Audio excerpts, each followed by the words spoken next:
Assalamualaikum warahmatullahi wabarakatuh, dan salam sejahtera untuk kita semua. Pesepeda yang menggunakan pengolah data sering mengalami kebingungan. Kecepatan rata-rata di Strava tidak sama dengan siklus komputer yang dimilikinya. Entah terjadi penurunan atau peningkatan kecepatan rata-rata, jarak total yang tidak akurat, dan lain-lain.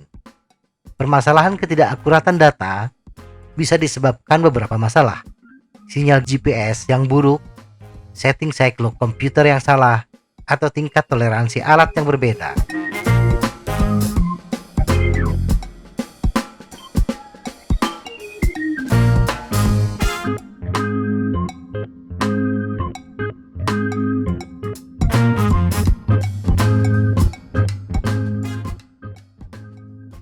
Kecepatan real time. Kecepatan real time adalah kecepatan saat sepeda berjalan. Kecepatan ini sama dengan speedometer pada kendaraan bermotor. Penghitungan kecepatan berbasis sensor kecepatan akan lebih akurat hasilnya dibandingkan kecepatan berbasis GPS seperti Strava, bila kita akurat menentukan keliling atau diameter ban yang diminta. Siklus komputer akan menghitung waktu yang dibutuhkan dalam satu putaran roda, dan untuk mendapatkan kecepatan saat ini, keliling ban dibagi dengan waktu satu putaran roda. Sedangkan penghitung kecepatan berbasis GPS seperti di aplikasi smartphone Strava misalnya, keakuratan bergantung kepada akurasi GPS. Akurasi GPS bergantung pada kondisi lapangan. Ketika bersepeda di terowongan atau melintas di jalan setapak dengan pohon yang rindang, GPS berpotensi mengalami drift. Drift adalah penyimpangan GPS. Dalam arti paling praktis adalah perbedaan antara lokasi yang sebenarnya dan lokasi yang direkam oleh penerima GPS.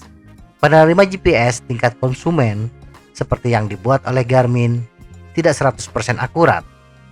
Ini biasanya akan menyebabkan perbedaan antara lokasi yang sebenarnya dan lokasi yang direkam.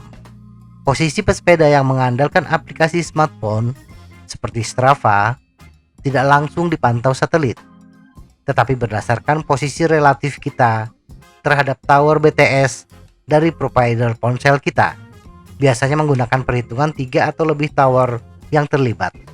Dari kondisi ini, bila akurasi GPS smartphone kita bagus, hasil perhitungan kecepatan real time pun bagus. Kecepatan rata-rata.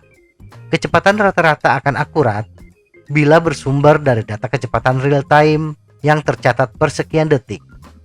Tetapi mengumpulkan data kecepatan real time ini tidak ekonomis, membutuhkan ruang memori yang besar.